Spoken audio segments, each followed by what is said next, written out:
এখন থেকে আপনি বাসায় বানাবেন রায়তা সালাদ, মিক্স রায়তা সালাদ। আমরা যেভাবে রেস্টুরেন্টে তৈরি করে থাকি, অনেক মজাদার একটা এই রায়তা সালাদটা।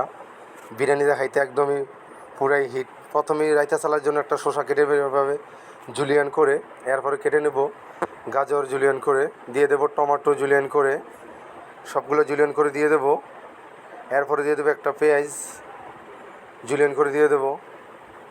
এরপরে দিয়ে দেবো ক্যাপসিকাম কালারের জন্য। ক্যাপসিকাম দিলে কালারটা সুন্দর আসে, অনেক দেখতেও ভালো লাগে। দিয়ে দেবো হালকা একটু লেবু, দিয়ে দেবো ধনিয়া পাতা, এরপরে দিয়ে দেবো কাঁচামরিচ। এখন আমরা রায়তাটা মিলাবো। দিয়ে দেবো হালকা চাট মশলা, দিয়ে দেবো হালকা সাদা লবণ, দিয়ে দেবো হালকা চিনি, দিয়ে দেবো বিট লবণ, দিয়ে সুন্দরভাবে মিলিয়ে নেব। এখন সালাডটা মেখে নেব আমরা। দিয়ে দেবো লেবুর রস, আমরা আগে যে লেবুটা কেটে রাখলাম, দিয়ে দেবো বিট লবণ, দিয়ে দেবো সাদা লবণ। আপনারা চাইলে এখানে চাট মশলা ইউজ করতে পারেন এই সালাডটায়।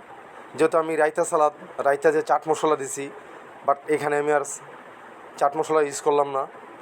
টেস্টের কোনো সমস্যা হবে না। এই রায়তা সালাডটা খুবই খুবই মজাদার। একবার হলো সবাই ট্রাই করবেন। সালাদ রেডি মোটামুটি।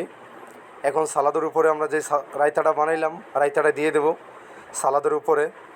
দেখেন কত একটা ইয়াম্মি সালাদ, একদম বিরিয়ানির সাথে বা নান কাবাবের সাথে একদম পুরো একটা মজার সালাদ, মিক্স রায়তা সালাদ।